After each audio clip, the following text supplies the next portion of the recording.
Well, folks, it's been 2 weeks and we're still looking for Jafar.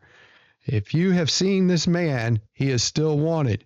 I'm not going to stop. This is the Reign of Jafar set. We're looking for Jafar. This man was in Toronto. If anybody knows him, I need to meet him. Hook him up with me. Send a message to us through the chat here, or if you're watching on YouTube, you're watching video on YouTube, leave a comment section in the comment section, pointing me to him. You can even find us on Facebook, I think. Do we have a Facebook page, Sabrina? Working on it. We have one, but I haven't actually set it up. But there is a Lorcanarama page. You can follow it. I'm working on getting stuff ready. All right. Woohoo. All right. And back with us this week, too, is Jake. Jake, go ahead and remind folks who you are. Hello, I'm Jake. I play Lorcana. All right. Jake joined us. I hope so, right? Mm-hmm. We just pick random people off the street, plays right? It well. Yeah. Well, as a local competitor, I guess I got top 16 at 5K recently, so. Big? That means your deck list's going to be on Inkborn or Dreamborn or Dream Ink deck. One of them. Can you tell I'm tired? Yeah, okay, whatever. Inkborn. Just start. You know what? Hold on to some of those names. They could be like little sections on our show later, right? This is our Inkborn section. That's a good one. Where Sabrina gets confused about things. So, whatever. So, Sabrina's always confused. That could be a whole show. I didn't say that. So Jake joined us a couple of weeks ago. No, last episode, which, by the way, for those of you who haven't noticed, it's not Sunday. This is not our regular night. I just had a weekend. That's all I can say.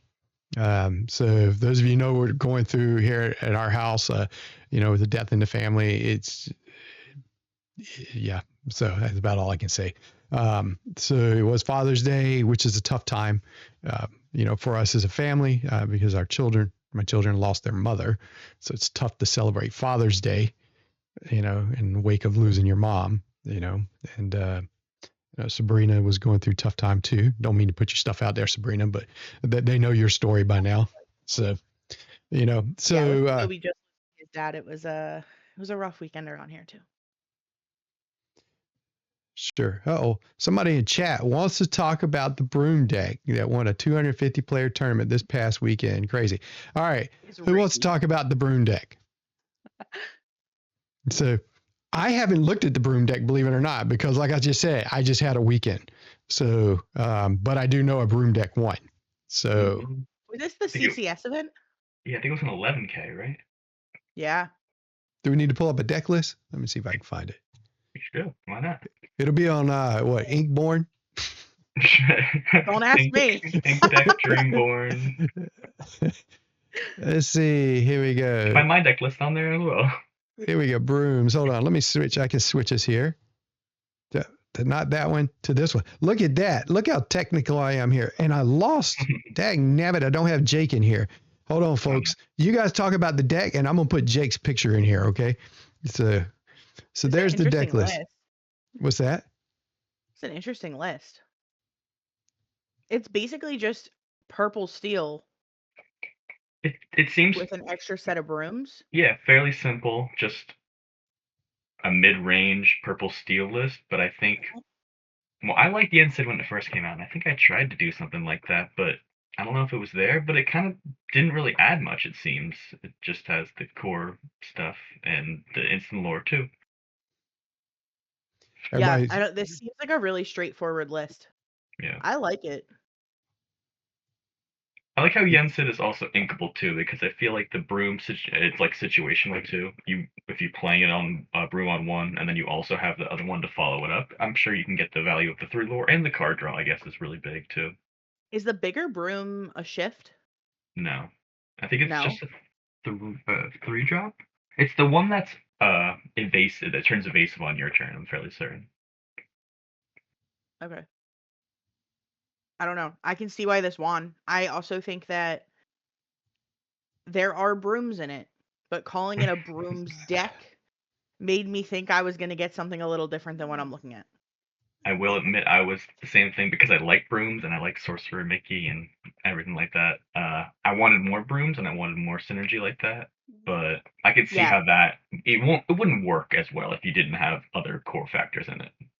No, I'm with Chex. She's like, they said weird that there's no Mickeys, no sorcerers, towers, no hat. Exactly, yes. But they love, and My I agree. version was a Yeah, little they jankier with just those. streamlined it. Yeah. I like, what does, never mind. I thought that said 5 the cannons. So it's only running 4 brooms? Yeah. No, it's running 8. Oh yeah, no, it is 8. Yeah, Running so 8 it's the brooms. 1-drop one. Where's It's he running at? 4 1-drops and 4 3-drops. Oh, there we go. Oh, there we go. Okay. Yep. And they are the best brooms because they're the ones that have the most utility, especially in like the Diablo meta. 4 2-drop, rather. Yeah, I think this deck is good. Yeah.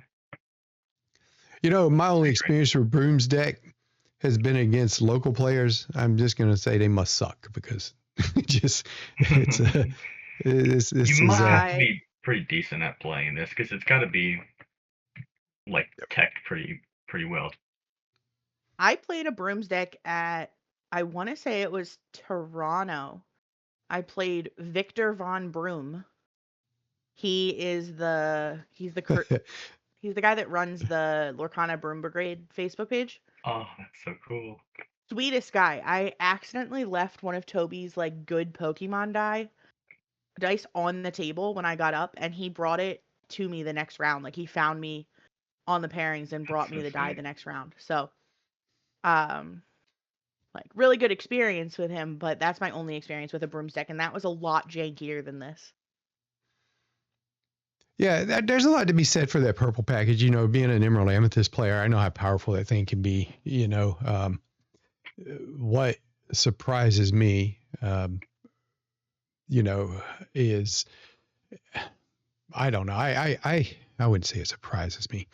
You know, you sacrifice the Merlin Rabbit essentially for the draw power of Yen Sid. Now, Yen Sid can quest for 3, so I guess that's pretty good. I don't know if it's meant to be a burn deck. I haven't watched it play, so I don't really know. But I also didn't watch it either. So I'm gonna claim ignorance on it, but looking at the core engine, you know, outside of Yen Sid and outside of the 3-drop room with evasive, which I know why it's there, right? It's just there to deal with Diablo and other things, and plus it helps you in the mirror match as well too. It's just something else you can be pirated up by Crab and run into other evasives. Is Cobra evasive? I'm pretty sure the answer is no. It is not. It is not. But that broom too, also it goes great with you know, like I said, with the Crab to smash into other evasives that just would otherwise get you, because you know Blurple's going to run the evasive purple engine. There's the green purple discard that also runs the purple evasive card characters.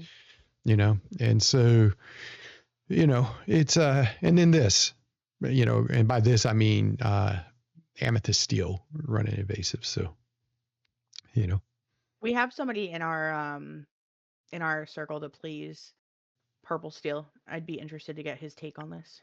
Yeah, I like Fire the Cannons though. So that was it's a card that when I was playing Green Steel, I always tech when Diablo is in the meta, and I'm playing Steel. You know, it's such a good card. It's cost 1. That's all. It's unequal, but I always find a use for it. You know. So. Yeah, I like this list. I'll be interested to see if this continues to pop up as is, or if it can evolves a little bit differently. I'd be interested to see. I don't know. Yeah, that's what I like. What would we do different that hasn't already been tried?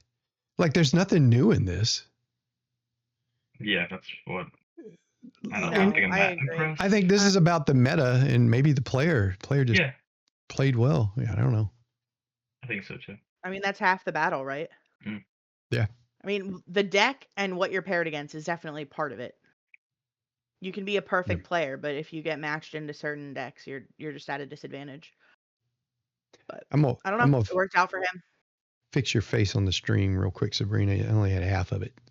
My mom's been trying to fix my face my whole life. So if you get it in one clip. I did not say that. Sabrina talking about herself. Somebody's got to make fun of me. It's a requirement. All right. We're technically challenged tonight, so at least one of us is. That's okay. Okay. All righty. So, a broom deck, huh? Well, what is there to talk about? Is there anything else to talk about on this? I mean, I just want to say congrats because 250 players, 11K, like. And I don't want to make light of it, right? It's like I just don't have anything new under the sun to say about it other than wow, So it's I'm looking at it and I'm stretching. I know what all the cards do, and they've been tried before, and it's just like everything, right? A lot of things have been tried before, and one day this deck's the best, and the next day this deck's the best. So it's good. Good meta. It also matters what the meta of that event was. Yeah. Because I know the event Jake and I went to this weekend, that meta was not what I was expecting. No, not at all. Nobody expects to run into blue-yellow round one and get their teeth kicked in. But it happened. There were 3 different instances of pretty off-meta decks I've heard. I'm going to tell you what. I have learned in round one to expect the unexpected. I play as if every round one match to me is I go in thinking it's going to be aggro first and foremost, and then after that, I think it's going to be some type of princess deck, which always seems to happen with me.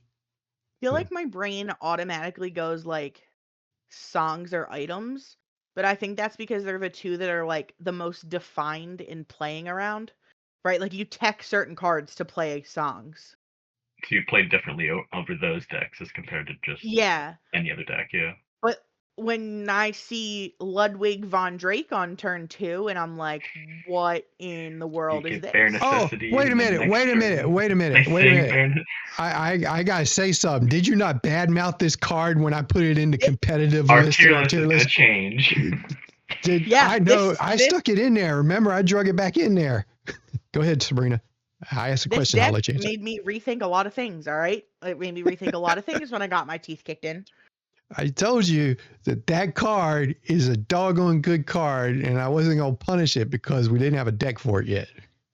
Oh, well, this guy had a deck for it. And you lost to it. Yeah, and that and Louie. It was really the Louie that did me in. Like, I don't know how my deck is supposed to deal with that. Well, I do. That's the problem, actually. I do know how my deck is supposed to deal with it. Unfortunately, I had none of those cards in hand. Couldn't get there. Oh, man. No. Checks in chat says that about our deck, the deck that we're looking at here. I think it's a deck that came out of nowhere, especially with blue-red running rampant. That's that's a good point. Yes, we all know how I feel about blue-red. Yeah, if there was a lot of blue-red, maybe that blue-red items definitely helped them out. Yeah, so you have to get under items. Get that aggro. But it also has it has removal in it, so you can deal with their early board.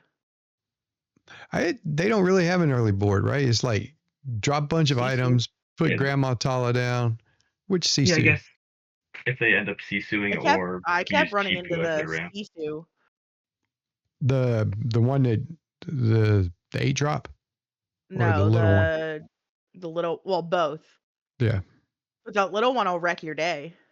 Mm-hmm. Well, yeah, if you're running invasive weenies. But once it's in play, right? It's just you deal with it. Yeah, I mean, once it's in play, it's fairly easy to deal with. I mean, it's just that it takes out your Diablo when it comes in because they ice block your Diablo and then see to it.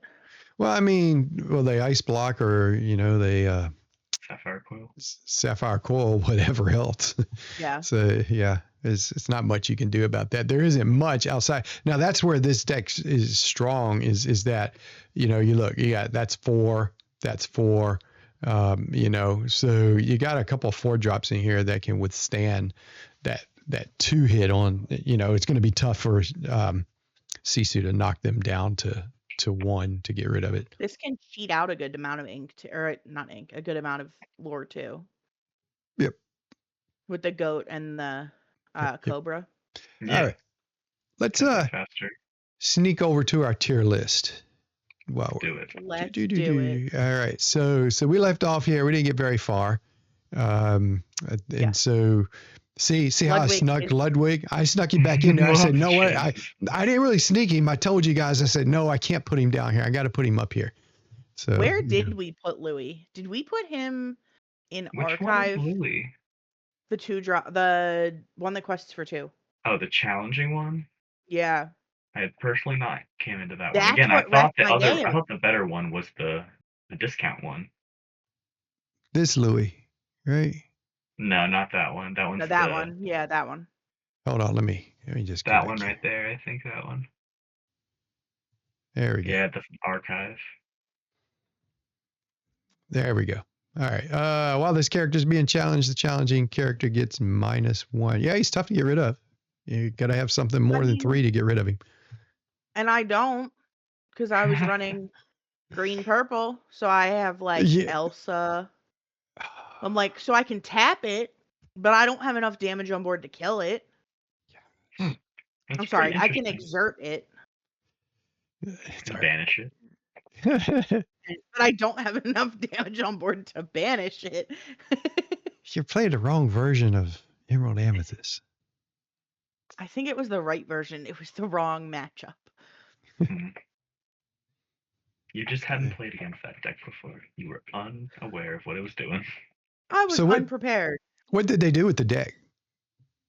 Beat me. Okay, how did they beat you? I know they got more lore than you. With this right? card. Really? You couldn't deal with it and it just kept questing on you or something? Game 1 was a matter of, I have no idea what's in your deck, right? Because, I don't know anybody that plays this color combo. But if you're discarding, you don't care, right? Right. But he was on the play game 1, so I'm already at a little bit of a disadvantage, and I don't really know what's in your deck. I end up losing a pretty tight game. Game 2, I come back, I'm on the play, I crush. Game 3, I would have been in it, except that he top decked one of these. And I could take out the one that was already on the board, but I couldn't take out both of them. Okay. And the quest for 2 as well. Right. Yeah. Well, anything that quests for 2 is a problem, especially if a deck is cruising. That's why Amber Steel, I think, is so tough. Is because everything just quests for 2, right? Okay. It's his ability that's brutal. So you're making the argument here then that Louie needs to move out of the archive to somewhere, huh? I'll give it maybe. I mean, I'm fine even with niche, but he's definitely not archive. That card is much harder to deal with than I anticipated.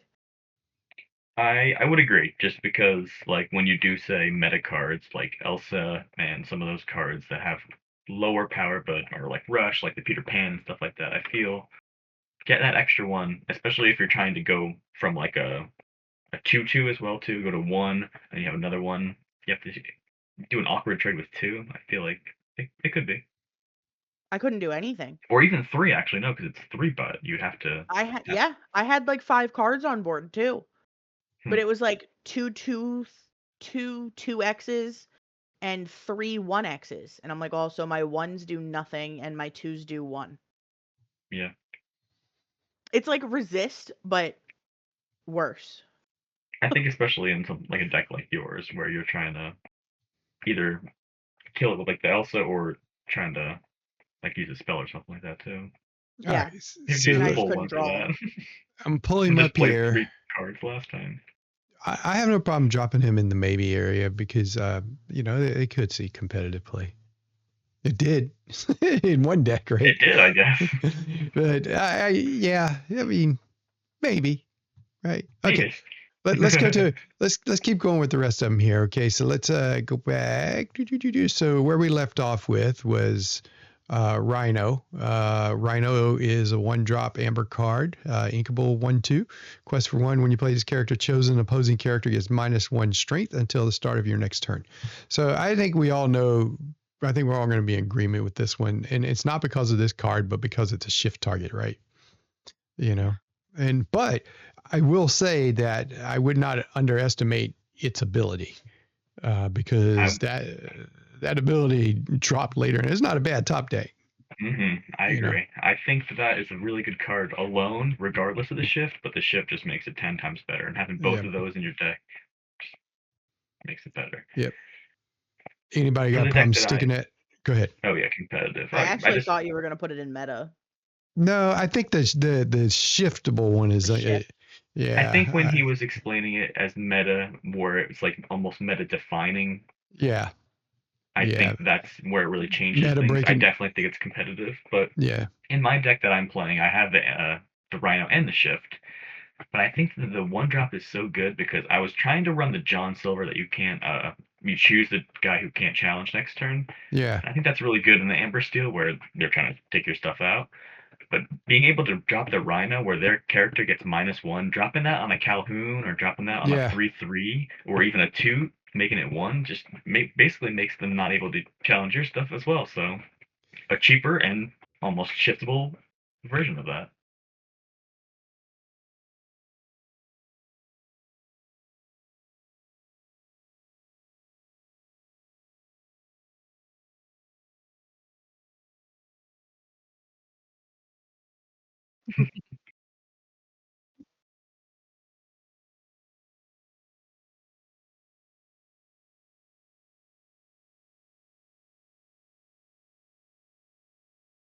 hmm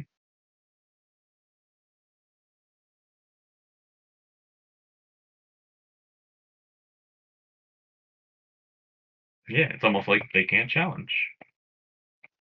Cool. I like it though. Yeah. hmm A little bit I does think help. aggravating can actually be more impactful sometimes because Makes it awkward for you to like it's just make it, awkward, yeah. and And instead of there's like, sorry, I was just gonna say instead of like what is it, John Silver that makes them not be able to challenge, it just incentivizes them to make a bad challenge almost too, and then maybe they'll still make the challenge, but it's just awkward for them, and then it kind of like works in your favor almost better. but I find that kind of play, those like unpredictable lines, to be stressful. Like I Yeah. think it's easier to play when there's some amount of predictability on both sides. Like that's why we play test so much, right? So that you get familiar with running against certain decks and how that deck is going to run against yours. But when you throw in that amount of like unpredictability, that's why it's a competitive game. The game's played on the field. But I find those kind of like random lines so hard to deal with.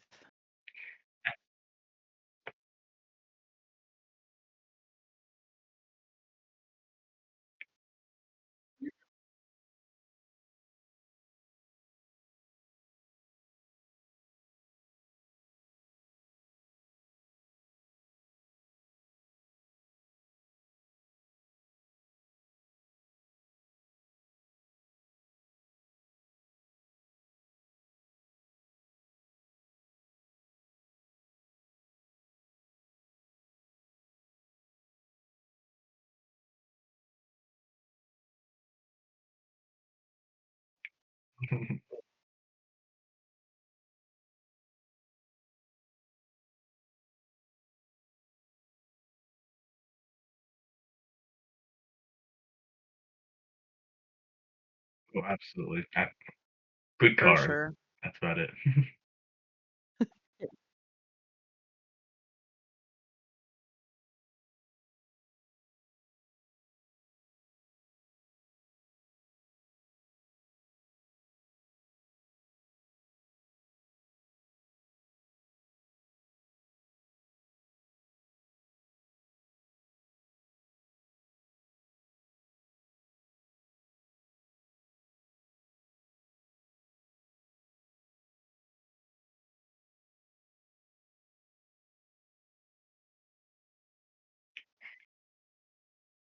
I think it's So too vanilla.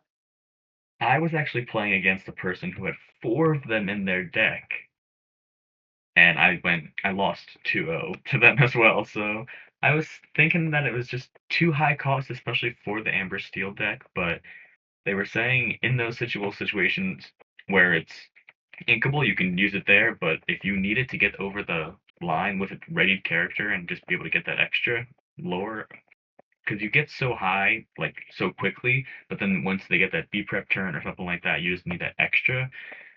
I heard it was good. He didn't play it personally against me, so I couldn't say that, but he's I running think them. Deb put this into her dogs list. Yeah, Sean was running them, and he said it was good, and he was pretty adamant about it, so I'll stick I'm to just him. It surprised me, but I think it was a little bit too high personally for me, and I wouldn't run it because I do want to like be able to just either ink it or just throw my hand down and to get the dock as quick as possible. But I think that's my concern is that this is ink more often than not. exactly, it's very situational, and when it's too situational, that's when it's just I'd rather have something that I can just jam down anyway. Yeah, I agree. The Since maybe. since I've actually heard some people like fight for it, and they're pretty decent players, I'd say maybe or even niche. That's for Sean.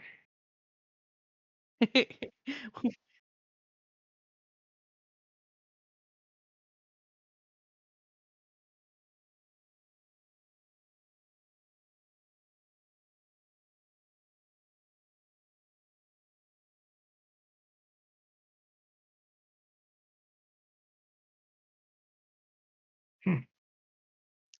I feel like on paper, this card looks like it should be good, but the puppy deck, in my opinion, is not competitively viable. I agree. And I think when you're playing the puppy deck, there's just not enough puppies in the puppy deck itself. Like, Ev- that's half the yeah, time. Besides, like, the 99 puppies, all the puppies that have the synergies with the puppies themselves are not puppies, or so it not doesn't really puppies, work. right? Yeah. Yes, yeah. So I that noticed makes that at locals last week. yeah, like you played against the puppy deck. And I was Hmm. like trying to see like, oh, this gives you puppy synergy, but all the puppies we just played give puppy synergy but aren't themselves puppies. Yep.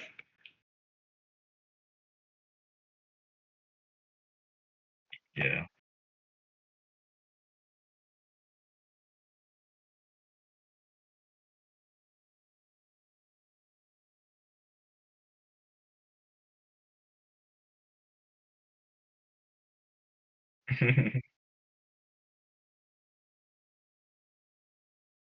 Hmm.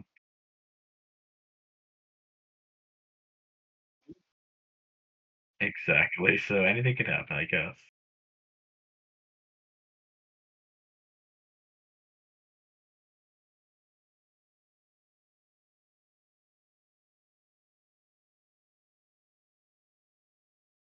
It seems like they would be busted. I think it's really hard to get them to fire off. I think Yeah. most decks can deal with it too easily. The 5, 6, a quest for 3? Yeah, exactly. Then it would lose everything. Yeah.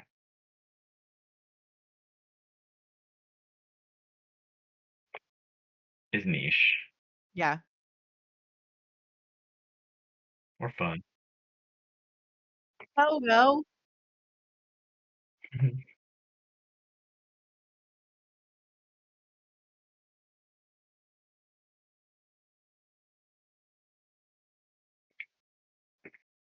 Mhm.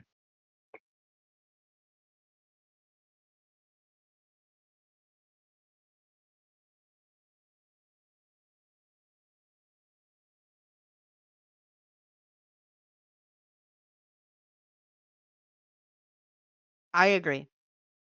I also agree, but I think it also has it's doesn't enter play exerted. So, I mean, Oh, but it's a that's bodyguard true. though, so you could choose whether you want to play it exerted, I'm assuming. But I think that might be a little bit more decent. But it has to be bodyguard, and I don't think you're gonna have a full deck of No, bodyguards. no, So I no. The think there is card, the character that is banished has to be bodyguard. The card that you're flipping has to be 5 or less. Oh, okay. I think there's still opportunity for you to miss, though, if you're still running BOGO in your deck. I think there's too many caveats on it. That's just a lot of words. Yeah, I agree.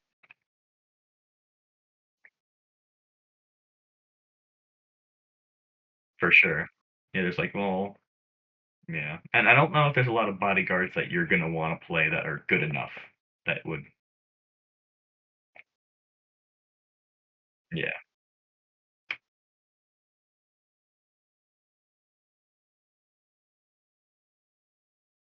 Maybe the Pluto, too, and like an Amber Steel. But, yeah, no.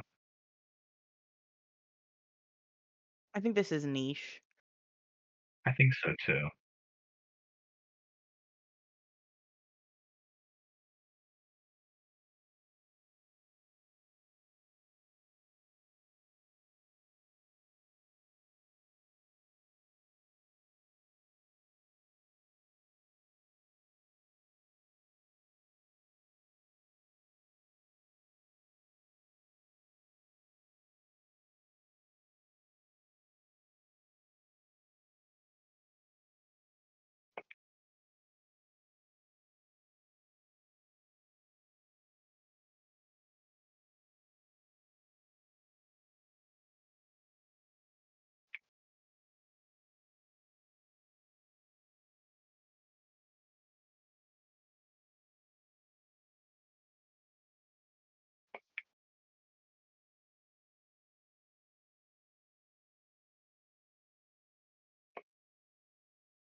Yeah, I think it could be like a maybe if you really wanted to give it the benefit of the doubt of just pulling a Mufasa and coming out of like a deck one day and everyone just buying them out.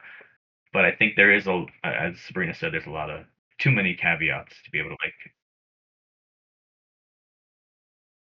Yeah. Mhm. Yeah. I think there's a decent amount. And again, like all the bodyguards that we mentioned also were in Amber too, with the blue Donald. Okay, but then the second, can you pull up BOGO again real quick?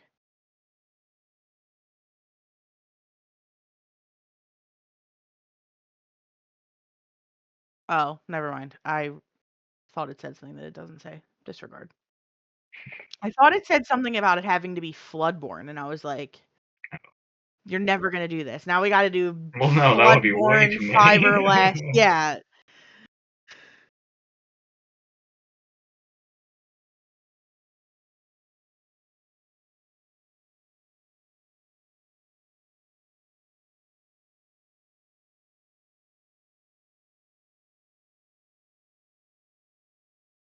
Chex, can you hear him now? No, I lost audio on me. Somehow I hit my mute button on this cursed microphone again. Oh no. So you guys can hear me on Discord, I think, but Yeah. but I mute myself on the thing. Thanks, Chex. I appreciate it. Let me read the card again for the audio only listeners who we may have one day when I get to that podcast that I've been talking about doing. Pua, Protective Pig, 3-cost, Inkable, Amber, Amethyst card, 2/2, Strength, Willpower, has Bodyguard, Quest for 1, has ability Free Fruit. When this character is banished, you may draw a card. I like this card a lot.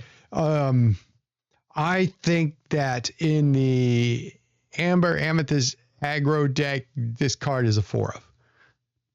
So that's the way I feel about it. Draw I think that this card. card's too expensive. I think it needs to be. I don't know. I'd play him over Blue. Oh, heck no. I'm playing Blue every day. I'd play in the aggro deck. I'd rather the lore than the card draw. I don't know. Yeah. I have no, look, I'm going to tell you what. I rarely, if ever, lose to aggro with Emerald Amethyst, mainly because as soon as Blue hits the field, I just go ahead and kill it and take care of it, right? You get your lore. That's fine. I'm not going to let you quest with it, whatever. But if you were to draw a card off of me killing it, that's going to aggravate me because it's something else I got to deal with. I took time to deal with something already. I don't have to take time to deal with something else. True. You can have your lore, that's fine. Because I'm going to deal with other things too. It's the constant having to deal with stuff. And that's what this deck lacks, right? It's like, people are trying to figure out ways to use the right draw card for this deck, whether it's show me more or something else, and just trying to find that right one. And this guy serves two purposes, right? He does that bodyguard role, which protects the guy's question, but then when he goes away, you get a card out of it. So you replace your resource, He also sings friends. Yes. True. Yes. And then That's have why I that just made bodyguard that to light bulb protect your face. other. Yep. If you got Kelsey was talking, I was like, oh, Yep. because I realized he could sing friends. All right, maybe he's Yeah. not as bad as I thought. Yeah, I like this card a lot. I think it's gonna. Again, it's one of those. It's kind of like Ludwig, right? This deck is competitive. We know it. It doesn't win big DLCs or anything like that. Of course, nothing's winning big DLC right now. But Yeah, we have to have one for something. None to win. Right. But I feel like if this deck is played, the Amber Amethyst aggro deck, that this card's a 4 of it. Just my thoughts. So don't let me talk you guys into anything. That's just my argument. Hey, I believe it. And you have valid points. Yeah, I haven't seen an Amber Amethyst aggro deck in a minute, so I wouldn't doubt it if that was their card why, draw. Deb. I You do know think why, that, Jake. Oh, okay. I do think that Amethyst has a lot of other card draw too, though. Yeah. That could be. Well, I think for this deck, there's no doubt there's other card draw for it. But remember, for this deck, they're looking for stuff that's going to continue advancing the pressure that they're putting on with the and then lore also give you and protect their stuff, right? Yeah. And so that's why they were looking for cheap draw answers. And even at the expense of giving your opponent cards, because they felt like the more things I can get on the board, the better. And this kind of fits all the bills for it. Yeah, he doesn't quest for a whole lot, but he protects your questers. He draws a card if he's banished, and so All right, let's go to our next one here. It's going to be Mr. Bruno Madrigal. He is an Amber Amethyst, 7-cost uninkable card, 3 strength, 7 willpower. Shift 5, he has a Floodborn card. Quest for 2. His ability, Bright Future. Whenever this character sings a song, you may draw a card for each character you have in play. So 7 uninkable is a decent chunk. Shifts on 5. What's the smaller Bruno? I was also gonna say what's the other one? The 3-drop one. I think he's 3, or is he 4? The one that has evasive and gains 3 lore. And then there was a new Bruno that came out in this set too. Yeah. I think So we'll this hit in a seems second. really steep to me. And quite honestly, I just think this deck isn't viable yet. Yeah, we've been putting everything for this in niche. His ability is very powerful, though. Do not underestimate the ability of this card to draw you 4 or 5 cards. Yeah. So. Yeah, no, I agree.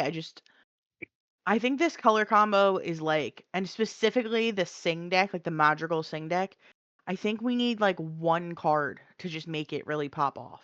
Yeah. But I think we're just short of it being viable. I do think they have the characters, but maybe even like a song to be able to just an item, maybe. I don't know. That's my thing. I think that was the argument I made with the Magical deck last time we were on. Is like, give me a song that's playable in that deck besides friends. True. Exactly. Bare necessities. Yeah. All right, here we go. Our next one, Ka, and I'm just gonna keep moving along. Otherwise, we're not gonna finish Amber tonight. Here we go. 4-cost inkable Amber Emerald card, 3 strength, 3 willpower. Quest for 2. His ability, Look Me in the Eye. Whenever this character quests, chosen opposing character gets -2 strength and gains reckless until the start of your next turn. So, you guys have any thoughts on that? This card seems scary. Yeah. I think if there's a deck this can go in, this card seems scary. Because its ability basically says, run your card into mine. Yeah. Yep. It's a source of removal in a way, Yeah. Or it just buys you a turn with something, So, I mean, I like Lyle a lot in the Emerald decks because he makes stuff reckless. I like the new Rapunzel for that as well. And then of course we already talked about the John Silver that basically your characters can't challenge. So there's the opposite effect there, you know. So there's a lot of playing around with the characters must challenge or can't challenge that can really jack people's plans up, you know. I think the biggest downside to this card is that it's steep and uninkable. I Yeah, think it also is because it quests as well too. And if it was when it entered, it'd be 10 times better. yeah. That's why I think Yeah. Lyle is also good. It gives Reckless when it enters, Yep. and John Silver when it enters, it does its effect. I'm gonna archive him. Pew. Yeah. Goodbye for Seems now. to be where we were going with that one. All right. Next one up here. Here we go. Tramp. Tramp is a 6-cost inkable Amber Emerald card, 2 strength, 8 willpower, quest for 2. He is a Floodborn hero, shift for 4. So you playing for 6, shifting for 4. During an opponent's turn, whenever one of your characters is banished, you may draw a card. Are Chernodog decks playing this one now? Yeah. I think so. It's a good card. Yeah, I think it's Yeah. meta. Drawing you a card. Pretty good. I love it. Look, I've already talked about it on Blue and Face. I love Hades, right? The purple Hades, where on your opponent's turn, if somebody banishes one of your characters, you gain 2 lore, right? Mhm. And so you turn them sideways and you just dare them to run into them, right? That's my closer for my deck. And this right here is kind of the same principle, you know. It's like turn your guys sideways, go ahead and get rid of them if you want, but you're going to give me the fodder to just replace them, you know? Yeah. And so. Yeah, that's pretty big for them too, to be able to just have a full board and then either give them a full hand or just to be able to leave them there and they quest out to win because they have so much and stuff. he will draw a card for himself if he's banished, which is important because he is one of your characters. Yeah, we had that question come up at locals actually. Yeah. So B Prep is going to draw you cards. I'm gonna put him in competitive. Wow, I would agree. Oh. I think Chernodog's had a lot of good runs recently too. All right. Next one up. Here we go. King Candy. King Candy. He is a 3-cost inkable ruby amber card, 3 strength, 2 willpower, quest for 1. His ability, a new roster. When this character is banished, you may return another racer character card from your discard to your hand. So I like this ability, but what's that? Good so bad.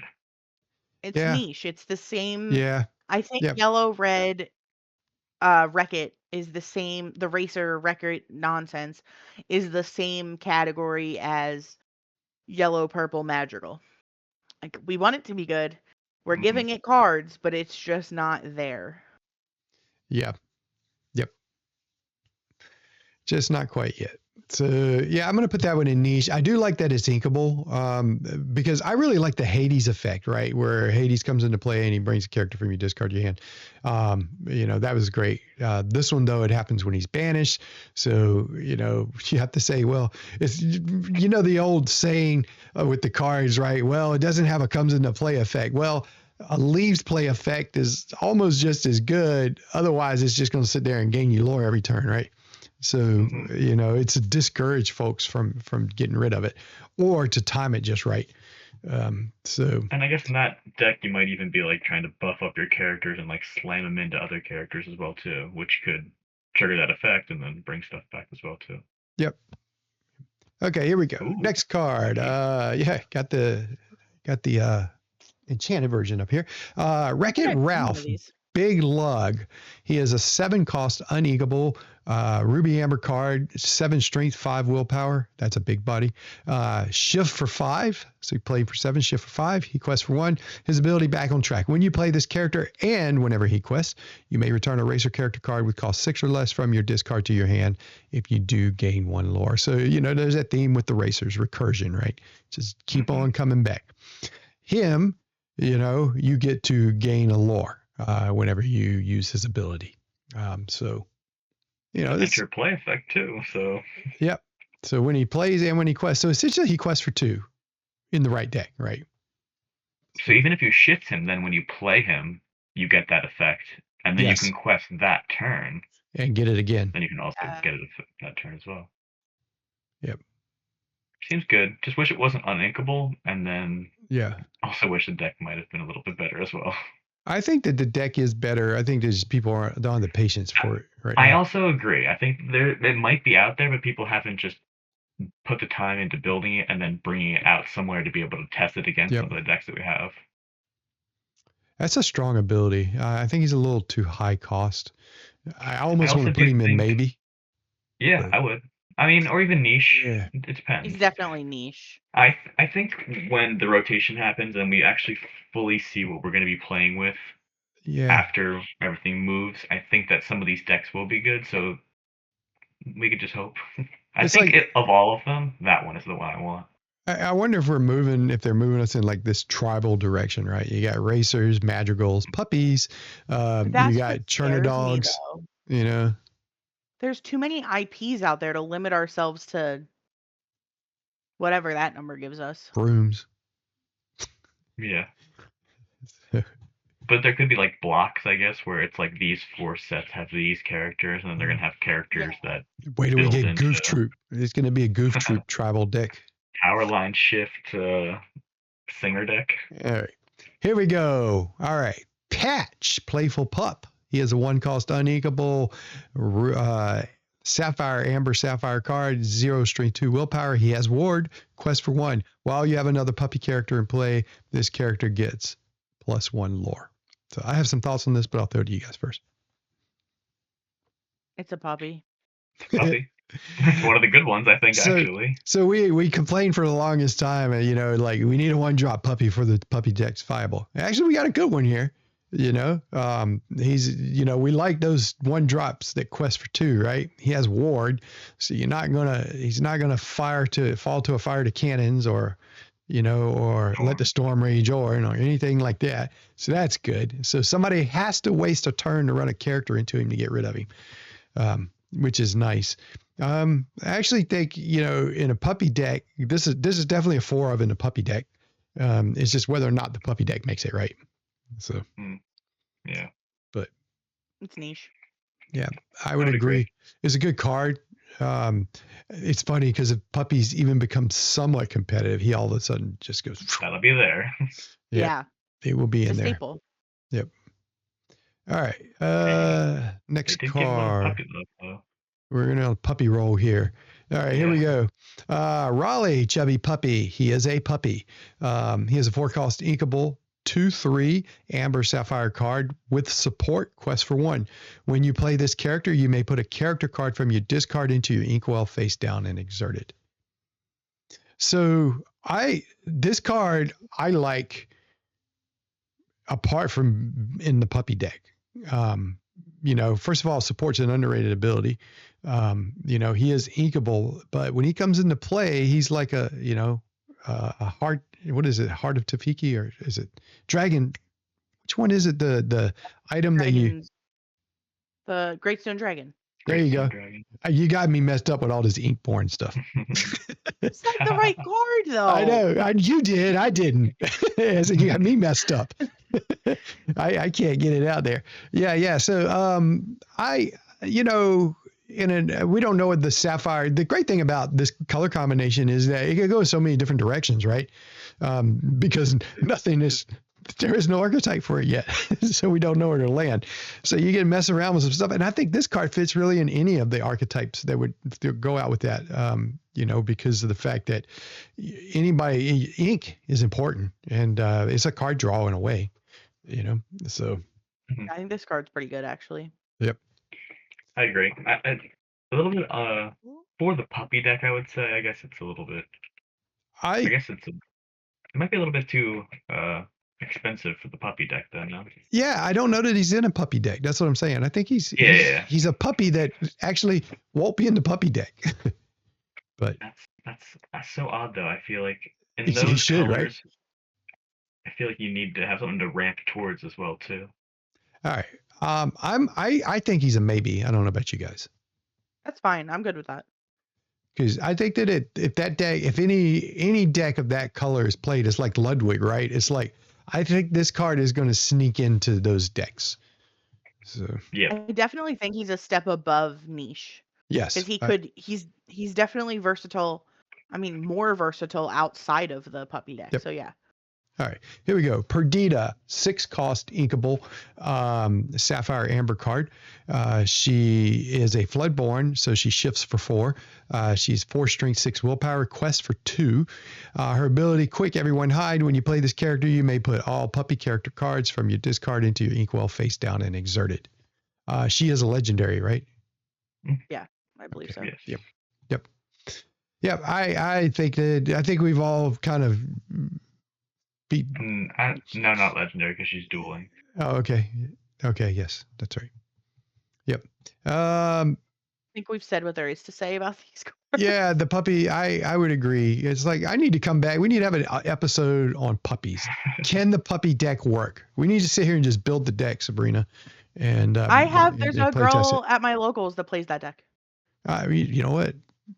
Play her list and bring her on, and let's see what we can do. I think the only good thing I could say about that is that there's an on-curve Perdita that you can shift into, which is the one that gives +1 toughness to puppies. Mm-hmm. I guess my biggest question about this card is, okay, so now I have 1 million ink. What am I doing with What are you it? gonna do with it, right? That's kind of what it is. Yeah. That's what I've Play a bunch of been. puppies. Yeah. Like I'm not trying to ramp up to play a Lucky Diamond, a Tomatoa. Well, So Yeah, like, no. what am I doing? the fact that you can ink them all means you can play the ones you're drawing instead of inking, which I guess is their point, right? So, Yes. all right, next one. Here we go. Pluto. He is a 6-cost inkable Amber Steel card, 2 strength, 7 willpower. Quest for 2. Happy Helper. While this character has no damage, he gets +2 strength and gains support. So essentially a 4/7 when he comes into play with support until he takes damage. Nice. He's a card. He's a card. He's a card. Yep. He seems pretty archive. I think if he wasn't 6, if he cost even 5, I think he would see play. But I For think sure. a 6 Maybe he will not. the stat line is obviously crazy, but Yeah, it's a strong ability, but too big. Yep. Let's see where we at now. Okay, Bolt. He is a 3-cost inkable Amber Steel card, 0 strength, 4 willpower, quest for 4. This character enters play exerted. So a 0/4 that enters play for exerted, but buddy, if he survives, he's gonna hurt. I don't like this card. Inkable. I think this card is bad. I think I want to like it too, but I just wish there was a way. Why? So, other than Daisy being a turn 1 drop, and Daisy's hard to get rid of, right? Why is he any different? I mean, Daisy's usually my deck, like I can deal with Daisy on turn 2, but most of the time it's not till turn 3 that I can deal with Daisy. So I guess this guy. See, I think even like this is coming out. This can't even come out till turn 3 though. That's what I'm saying. Yeah, well, that's what I'm saying. I'm walking. Go ahead, Jake. Yeah. Sorry, Fox just easily goes into that. I feel too. Yeah. Well, maybe after like if Fox rotates out and you have other things, like I feel like 4 still might be hard to get rid of with Daisy as well too. Like this could be something that you slip in there that could get around turn 3. I think the fact that it does no damage in response though, because even Daisy, like just dealing that 1 makes me hesitant to attack it with certain things. Because I don't even want to take that 1 damage on some of my cards. So the fact that this is a 0/4, I don't know. So here's what I think of this card, right? So I'm all about tempo, and at this point in the game, with the couple of rare exceptions, there's only a couple cards that can take it out in one shot. You drop it on turn 3. So on turn 4, there's a good chance, especially if you're on the play, that you're going to get a chance to quest with it. If they try to take it out, it's probably going to take 2 characters to take it out early in the game. So that's 2 characters you've removed out of their tempo, right? And if you get to quest with him, he's essentially questing with the amount of lore that 2 of your characters would normally quest with, And so I'm looking at that big swing of slowdown, versus it's like if Fox rotates out, I think that this card is going to see competitive play. If Fox does not rotate out, this card is I think too. I watch for that tramp card that pumps characters up, that gives character strength. I think he's going to make an appearance in a lot of decks soon, because he gives characters strength to come in and deal with get a little extra to deal with stuff early in the game, and so it's he's a tough card to evaluate right now, because I think this card is really dependent on what gets rotated, but I would not underestimate its impact. I feel like this card also could say when this card enters, opposing character must challenge next turn, kinda like, or else you're kind of right. It's like it in a gives world something of hurt. reckless, right? It said you don't get to like choose. it's kind of like Louie almost. Like this guy enters exerted, and you have to challenge it basically, or else. It's just too bad I can't target a cursed merfolk with it, right? Yeah. So, all right. I wish I had a I don't know section on this one for him. Yeah, I don't want to archive him. I don't want to archive him. I don't think he's niche. I think he's maybe, but not ready to be maybe. I would agree saying he's niche just because we also put fun in niche. Definitely fun. I'd say maybe. I think, well, if we're going to say maybe, I think the potential of the future sets, or are we going to say that it is just maybe right now? Maybe he's just he plays like Ludwig, right? Ludwig, I threw him up there. Ludwig's already up there. Coming back to the damn Ludwig. What's that? She's salty. Yeah. I'm so salty. You're a stupid Ludwig No card. disrespect to my opponent, by the way. Like, I'm not trying to take away from him. I just was not expecting that. Man. All right, here we go. Rhino, Power Hamster. 4 cost Dinkable, Amber Steel card, 4 strength, 3 willpower, shift for 2, quest for 2. While this character has no damage, he gains resist 2. I think we all know the answer to him. What's that? I said I think we know where this is going. That Joker is meta defining, man, because like he has brought Amber Steel back to its game top. Amber Steel aggro.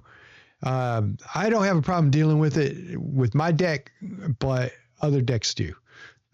So I have no problem running a Chernobog into him with a crab powered up by a crab.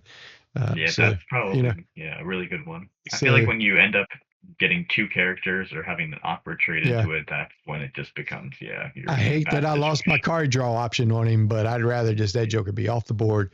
I also I've brought back Rafiki in my deck and Pinocchio. And the tap down, because I'm tired of all the turn 1 drops that come in to do stuff. And so if they drop that hamster that they're going to shift on, and I got that Pinocchio in my hand, that Joker is off the board because I'm not going to give him a shift target.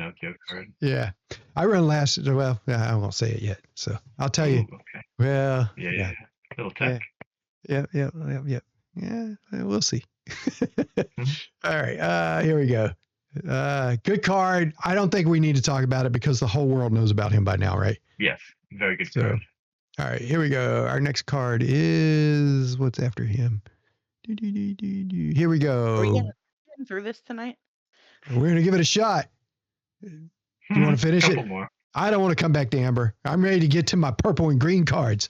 They're next. Rapid fire. Let's go. All right, here we go. Joey, 3 cost, inkable Amber card, 3/3 strength willpower. Quest for 1. Whenever this character quests, you may remove up to 1 damage from each of your characters with bodyguard. Ripping that off of a Chief Bogo. Yeah. But it doesn't have bodyguard. We don't need to. So remember? I know. It feels like the puppies. If a bodyguard deck is a thing, I'm archiving that Joker. Yeah. Yep. Bye-bye. Yeah. All right, here we go. Next card. They got all out of order here. Calhoun. Oh, speaking of bodyguard, 6 cost inkable Amber card, 4/5 bodyguard. Quest for 2. When this character is banished, gain a lore. No. It seems like it would be good. Definition of mid. It's like Baloo, right? You like Baloo. I actually like everything about it except the cost. Yeah. Yeah. What do you think she should cost? 5? If it was 5, it actually might not be bad. I agree. I think she's too steep. Yeah. But it's like, almost like that Baloo, but no. Nope. Archive. All right, here we go. Everybody's favorite. All right, Ooh. Lady, 1 cost inkable, Emerald Amber card, 0 strength, 3 willpower, quest for 1, 2 abilities, pack of her own. Whenever you play a character, this character gets +1 strength this turn, and take the lead. While this character has 3 strength or more, she gets +2 lore. So if you can manage to play 3 characters, or if you can be smart and play a crab, which you can't in this deck, or the other tramp, which you power it up, or the tramp, he's a tramp card, or any various card that pumps it up. Or how about this? Use support on her with those amber cards that have support. There are many ways to get her up to +3. This card's very good. Yeah. Yeah, I think a 1-drop being able to quest for 3 in like a aggro turn dogs deck is big. Yeah. Yeah. Especially when you just played 3 other characters that turn too. Right. So when you drop the 2-drop tramp, he's only going to pump her up to 2, right? Yeah, but You can play him for 1 less. So you play a 1-drop, so you and then need you 2 play of another them. 1. Yeah. No, the play is you play her on 1, and then you play like Daisy on 2 with the tramp. Yeah, because you'd have to have 2 characters for her to trigger for 3. Yeah. On turn 2. I've had to explain this mid game against one of our friends. I had to explain how to do this because he played out of order. So the And I was Daisy like, would you know, enter, you and could have then pumped that. He's like, no. I don't think she's meta defining, but definitely competitive. yeah, for sure. I don't know. Really? Really? You think? I guess. What do you think of the Chernodog cards that came out made it meta defining? Like people were saying tier 0. I mean, Not that I think it is, but I feel like it's her. People did. I feel Do you like think it's her, or do you think it's that tramp? No, I don't think it's that tramp, because I think that tramp isn't even the best tramp in the deck. No, you're right. It's not. I do think that has so much versatility though, because your opponents might not necessarily know whether they want to quest the turn after it. It's a 0/3. Your opponent might quest with it. You bring down 4. You put 4 attack onto it, and then you take it out, and then it lives, and you're still chilling with it. I think that's pretty decent. I look at her like this, right? She might quest for 3 once, maybe, if you hit it just right at the beginning of the game. I'd rather have Piglet down, which is more consistent at getting to 3 lore, but just for 1 more. Just me. I just I get it. She's either going to quest for 1. What's that? Decent consistency. She quests for 3 with decent consistency. Really? Because you also have to remember you're playing. I guess in that deck. Yeah, I suppose. Yeah. I think this is a good card. I don't doubt that. I think she's somewhere between comp and meta. Like, I think she's a little bit more than. She's definitely more competitive than Pua. What? Did Pua go in competitive? Yeah. And so did Ludwig. Well, there's a reason. There's a reason. Ludwig could stay. I'll agree. Hey, there are levels of competitiveness. All right. Yeah, there's levels to getting your teeth kicked in. What? Look at Pua. You're going to eat those words on Pua. You already did on Ludwig. I'm telling you. All right, here we go. We're playing Alma. Pua deck. Come at me, pig. Alma Madrigal. She is a 6-cost inkable amber amethyst card, 5 strength, 5 willpower. Quest for 2. Once during your turn, whenever one or more of your characters sings a song, you may ready those characters. I think she was fun in limited when you're messing around with people's stuff, and it showed me that I'm not saying she's competitive, but that ability is not to be underestimated on this card. Especially if you sing with that song where you can tap all of your characters to draw a card and gain a lore, and then you just ready them right back up. And it doesn't say they can't quest again. That's what I was about to say. It doesn't say they can't challenge or quest, so you can sing, get super value out of your stuff, ready them all. So I think that there's something here, like with her and that song, I just don't know what it is. I think it's one of those things that needs some exploration. Yeah. Can I just go on like a 10-second rant about how I hate that her name is Accepting Grandmother? Because there might be like 30 seconds in that movie where she's accepting and not a total awful person. Honestly, I don't think I've seen it. Was that in concept? Yeah, that's what I thought about too. Yeah, that's funny. Accepting. Right. She's like basically a narcissist the entire movie. Yeah, yeah. And then at the end, she gets like 5 seconds of redeeming. And we're going to call her accepting grandmother. I guess that's Accepting? at No. the end of the movie. No. Yeah. Sorry. Going on a side tangent, but that irked me. All right, we'll keep it niche with the Madrigal deck. All right. I did. All right, here we go. Clawhauser. He has a 3-cost inkable amber card, 1 strength, 4 willpower, quest for 2, bodyguard, and singer 4. One of the things that I laugh about this card is like, you know, the bodyguard ability and the quest for 2, that's pretty good. It seems like an aggro card, but then you throw the singer in there. Wait a minute. In an aggro deck, I don't want to be singing with my guys. I want to be getting it at seems 2 like lore. it's got a lot of stuff going I'm on. confused by what this card wants to be. Like, I Yeah. think they I were know. like, what if we tried to make a yellow card that you could put in every deck? I know. Yeah. That's it. That's Like, what it. would we have to do? How would Yeah, we do it? I And then they know. were It's like, also a rare too. Yeah. this is it. And Yeah. because of that, I bet this Joker sees some play too. Let's So, go. but I just don't know where. His quest for 2 though shouldn't be underrated at 3. You know, I think that. Yeah, but I then think they're this card wanting you to isn't sing bad. with it But- though. What's that? Yeah, I don't understand why you have quest for 2 and sing at Sing, 3. and then also At 3. bodyguard. Yeah. You might just Versatility. throw 'em It down. does everything. It is the Swiss Army knife of amber cards. Well, he's going to do everything, but he's only going to do one thing because he has bodyguard. He's going to get banished before he does it again. Yeah, right. That's so odd. But honestly, that stat line, as we talked about with Daisy and with Bolt, that stat line's not the easiest to deal with on 4. It is not. Nope. Yeah. Oh, yeah. Gosh, he's a tough one here. What do you guys think? No. I think he's probably like Niche. Fun play. maybe I think he's below better than niche. Archive. Really? Yeah, I think he's I better than think Archive. he's better than Yeah, Archive. he is. I think so too. I would agree. Nice. I almost Niche. lean towards the maybe because I think that he's not unplayable in a competitive deck. That's the way I look at it. You know, some cards I look at, they're like, yeah, I wouldn't really play him in a competitive deck, but he's kind of like one. I'm like, well, maybe he does, especially depending on which singers rotate out.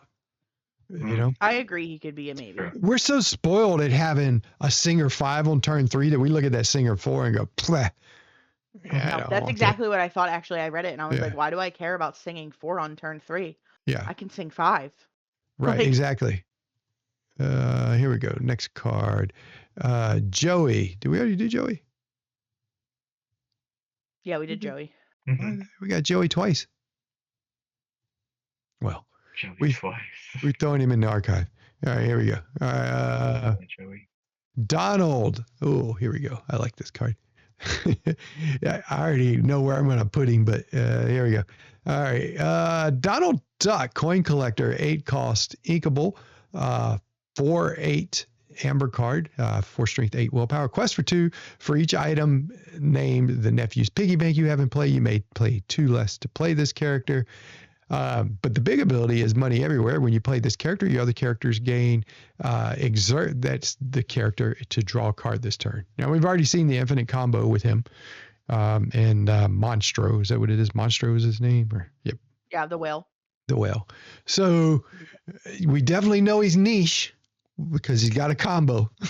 So you know, is he competitive? I think Monstro is the other side that's probably more competitive than him, but being able to have an infinite combo in this game is pretty cool, I would say. I think so too. I mean, It's a lot of cool setup, does not but cool does not a good deck make. yeah, exactly. That's why I'm still probably hard argue niche, but I think cool is cool. I go niche. I go niche too, but Niche. I like Niche it is. Anybody in chat disagree? Let us know. I think That it's a word little is losing all sense of meaning the more I say it. What's what that? niche. Niche. The piggy bank is kind of irrelevant. That All right. Definitely. I'm going to vanilla the puppy. Yep. yeah, All right. it's reprint technically. I guess. All right. Yep. Although I do like another puppy art. That's kind of cool. All right. Still doesn't make him as playable. That one's no more playable than the ones before him, right? Candy Drift. We're getting into our actions now. Candy Drift is a 2-cost inkable amber ruby action. Draw a card. Chosen character of yours gets +5 strength this turn. At the end of your turn, banish them. I like this card a lot. I do I too. think that this Yeah. anything that says draw a card is cool. I like this card. I just don't like the card colors. I don't That's like this card or the card colors. this is my first. Once this is somewhat viable, this is the first deck I want to play. Yeah. just First of all, the card replaces itself, right? And then you're probably going to give a character strength to banish something anyway, so it's probably going to die anyhow. So the last part of it is just irrelevant to me. I agree, but I think that's stuff that relies on you having to have another character that is exerted and a threat is niche, and it might not be there in this situation, so it could be a dead card. Yep. Sabrina, thoughts?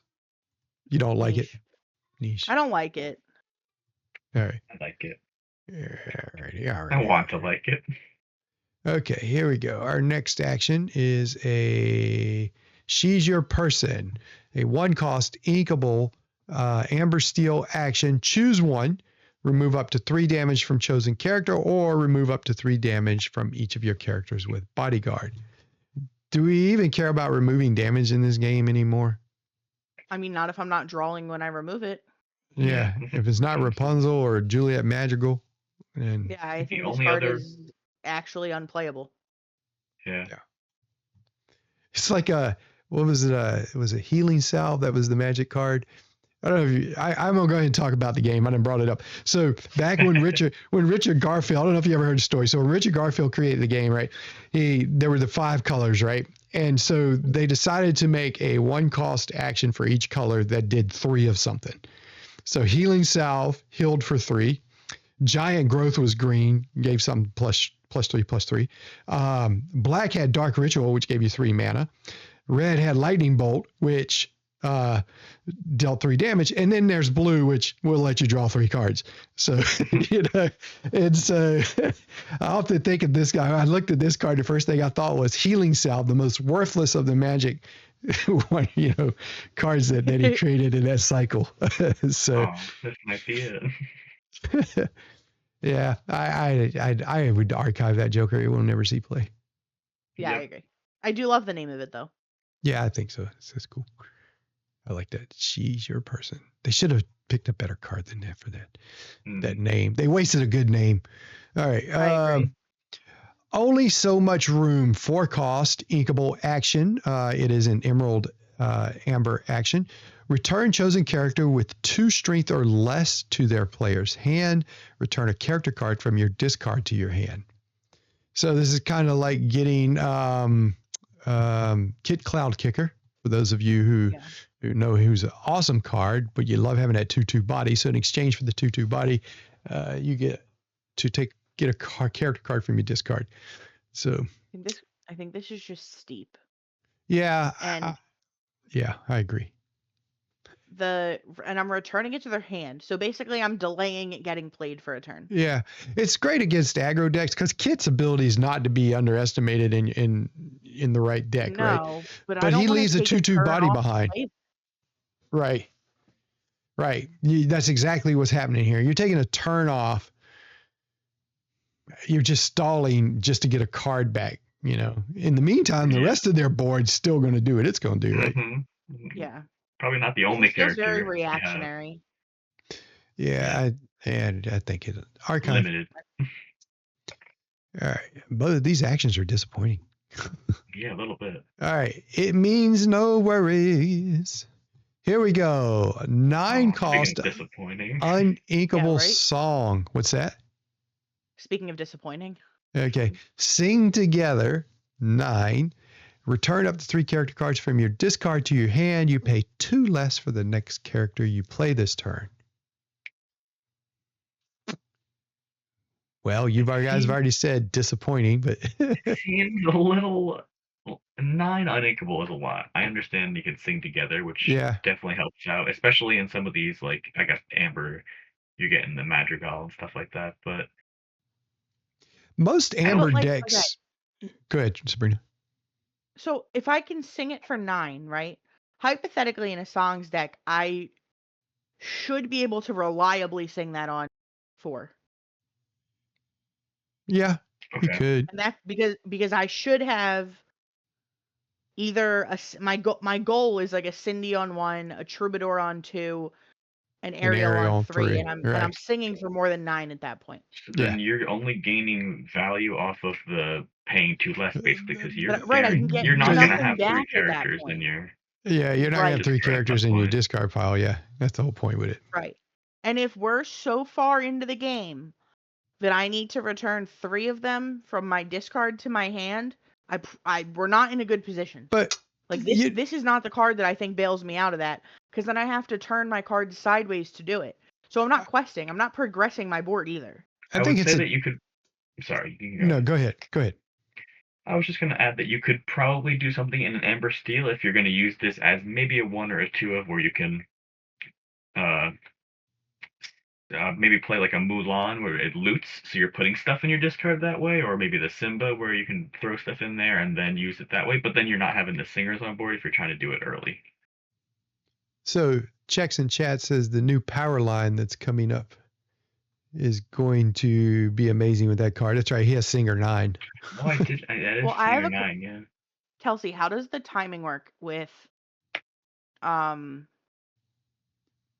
a Dog? Big Churn.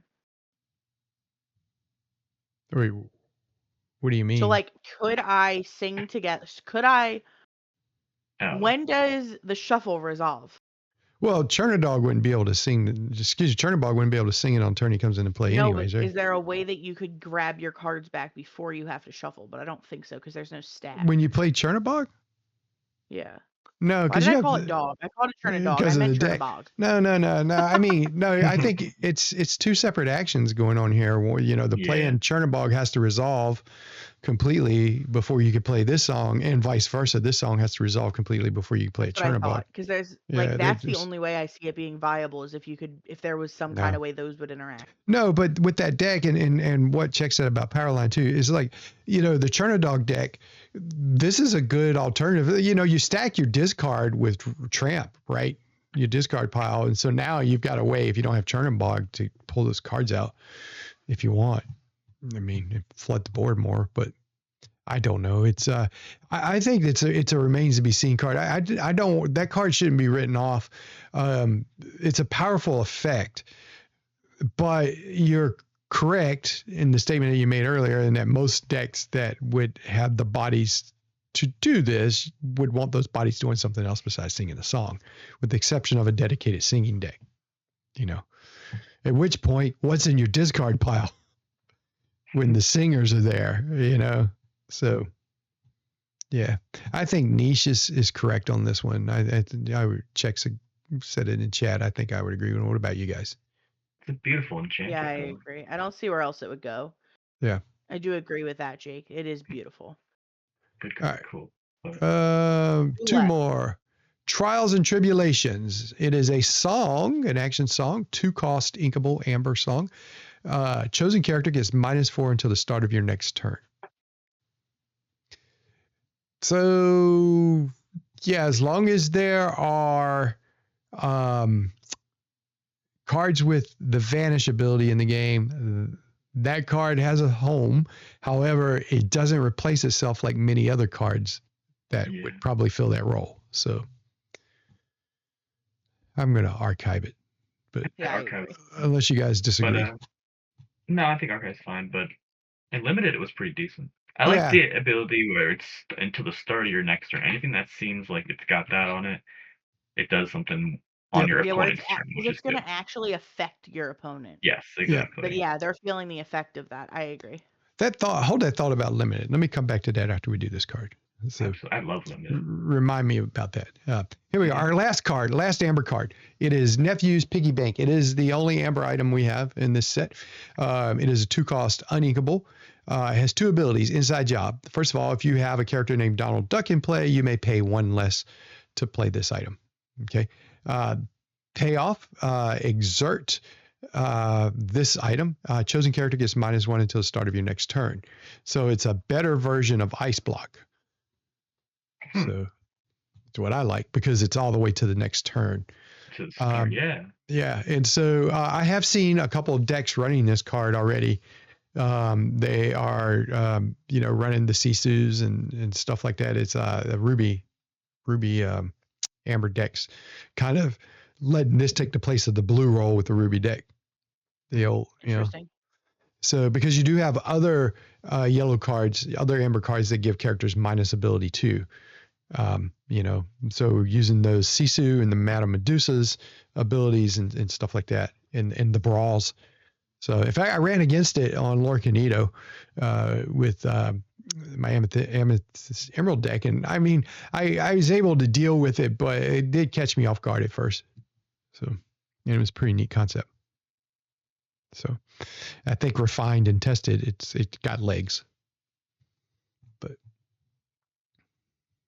I haven't seen much of it, but I I think haven't seen it. again, just adding the start Yeah. to your next turn definitely has some options there.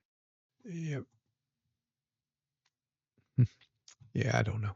I think it's a niche card. I think it'll see some play. I actually I lean on maybe on competitive, but it's really only got one home right now that I can see, and it's not real viable yet. So Super interested to see what rotation does to these cards. yeah, I'm curious too. All right, so let's do a quick review right now. So we agreed on 2 meta defining cards, one being Rhino, the other being the lady. I got to remind myself which lady that was. Oh yeah, that The one that lady. lets you cheat out another card. Family dog. Yep, that one. Okay. We got 5 competitive cards, which I think we agreed on most of them except for Ludwig and Pua, but mark my words, their day is coming.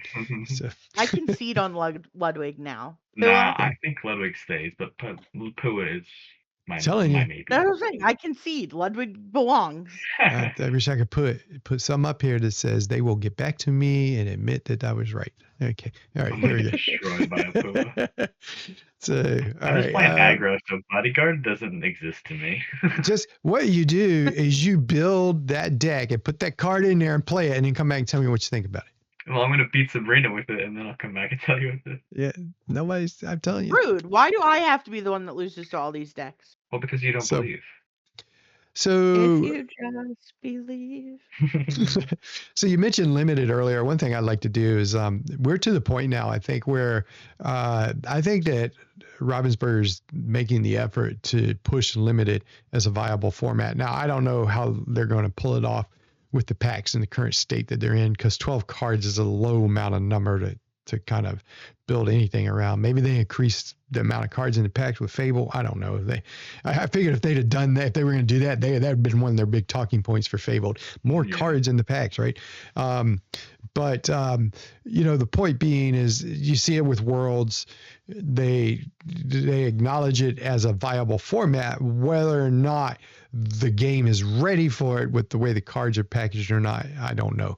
So I'd like to come back and just kind of, one day you just revisit some of these cards, or even do our own like limited tier list. That would be cool. So definitely. Yeah, I think Worlds and the limited format there is going to showcase a lot of cards that aren't in the actual meta and competitive, and then be like, wait, is that card good? And they might actually be brought into other scenarios that way. And I feel like we're going to see all of these cards actually in a World scenario, which is cool. Yep. We're going to get Pua at Worlds? We're going to get Pua at Worlds. Oh my gosh. Wait, this could be cool, actually. It's going to break my brain. Sabrina, you wanted to do your picture. I forgot about that. So you have a shout out you wanted to give. Yep. Yeah, so this episode was supposed to air originally on Sunday, which was Father's Day. So I just wanted to give a shout out to Shocky. He's back left of this picture. Him and his oldest son, Peter, are a pretty key part of our play group. And it's just really cool to see father and son, go to these events and bond. Peter's a really great kid. He's a good player. I have never beat him. But it's just really cool to see the two of them come to these events, not just as competitors and our friends, but, as a father and son, and kind of watch that dynamic. So I just wanted to give them a quick shout out in honor of Father's Day, and shout out to the squad. We showed up this weekend. I don't know that we showed out, but we showed up. We were there. We Right. were there. It's cool. That's cool. I'm glad you guys got a play group you're excited about, and yeah, it's cool to see them. The community is one of the best parts about this Well, game. that's what we are. We're talking about the cards, right? But our stream has always been is about the community, right? And you know that's why you're on, Jake, right? Because you're part of that community, right? And so and we'd like to have more people like you come on and you know, just come in. I started off, I had folks from my local community, Sabrina, who I met in the community, Dan Arnold met in the community, you know, and some others, and we have others lined up to come on too as soon as I get my schedule right. Right now, you know, we're just I got to get through some stuff, and then we're gonna hit the ground running with You're in this. survival mode right now. It's I am. understandable. You're correct about that. Those have never been more accurate words, I think. So, all right, hold on, Jake. I gotta get you before you go. Here we go. I had to keep quiet earlier because this is the card. So, oh no. Here we go. Last ditch effort. I may have actually put this card up before. I'm not sure, but I wanted to pull this out because this is a very underrated card that I am using right now to do the job that I need. Oh yes, it is a 3-cost uninkable action for Amethyst. Jake, do you know what this card does? I do not think I know what this card I didn't does. think you would. You got it last week, and I told you I was going to step up my game this week, right? I know. All right. You playing this card too? Yes. Yes. Here we go. Okay. Exert chosen opposing character, then chosen character of yours gets challenger +2 this turn. You ask me, why would I use this? I cannot stand for an aerial or a Ursula to hit the board and I can't touch it. But the best part about it too is you don't know how many times I've taken out an Iago with this card by exerting them and then using my challenger 2 on something else. Or, or giving him challenger 2 and exerting another one of their characters they just played and then running into their other character. I catch a lot of people off guard with this one. So, the card seems pretty good. Yeah, it's uninkable, which hurts. I only run 2 of it, which I found is just the right amount because I always have it when I need it, and I never have more than 1. But I started off with 4 just so I could see if it was viable. It was, but it clogged my hand because I only needed it 1 time during the game. You know, once you play it 1 time, it pretty much controls it. The shock value and what it can do played at the right time will take the game for you. So 2's the most I would run, but I run. Yeah, I think. Go ahead.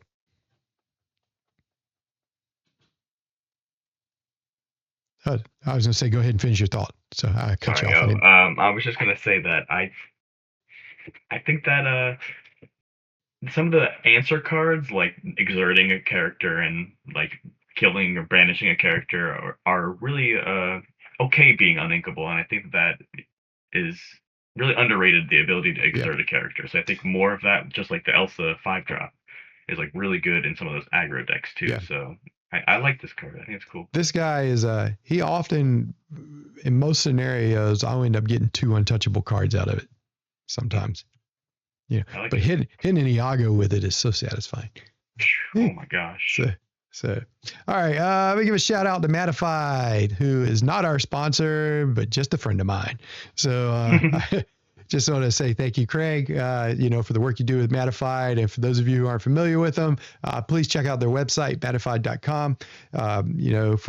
Basically they do a great job touching up play mats, there's a foil finish that they put on them. They've been floating around. They have taken them to DLCs, to Charlie CC Collectibles. They've been all the way up around you guys' way. Dan Arnold had one as a prize for one of the big tournaments he had up there his way. Check them out. Any parting shots for you guys before we take off? Don't think I hate so. Ludwig and I hate Louie. Keep questing. That's my parting notion today. Yeah, you will continue to hate them, but because you hate them because they're good. I'm so salty. I know. That's okay. So mean, the uncle or the grandfather, whoever he is. Whoever he is, we don't even know who he is. We don't know the lore. Because they are the nephews, but I think the nephew's Donald. It's funny. But I thought they were Donald's nephews. So who's Ludwig? We need a family tree. I'm getting a duck family tree for the next episode. Okay. All right. Well, we had a long episode tonight. We should be back on Sunday. As the colors go along, they should get shorter. And so we'll see what we do on Sunday. And just a heads up for the next 2 Sundays, we probably will not be on due to the fact that I will be out of town with family business. We already talked about it. It's also the Weekend of Worlds, which is a shame, but we will be on shortly thereafter, maybe Monday or Tuesday. We'll get that straightened out. We'll let everybody know. Same with the following week. I will be at Fort Worth. I will be scorekeeper there for PPG events. Not judging, just For all the scorekeeping. smack you talked. After all the smack I talk. And please come see me. Come find me. Say hi. Be happy to say hi to anybody who actually listens to the show, who shows up there and knows us. So, so that'd be great. So there's at least 1, 2, 3. There'll be 3 there that I know of. So 3. Dan That's not knows us. nothing. Dan knows us, and I'm traveling with my 2 Dan does. friends. Nice. So anyways, all right. Well, that's it. I want to thank everybody for listening. Thank everybody for your patience and all that we're going through here. The show has been a rock for me. I appreciate it. And thank to my wife who doesn't listen to the show, but gives me the time to do it. So I will see you guys on Sunday.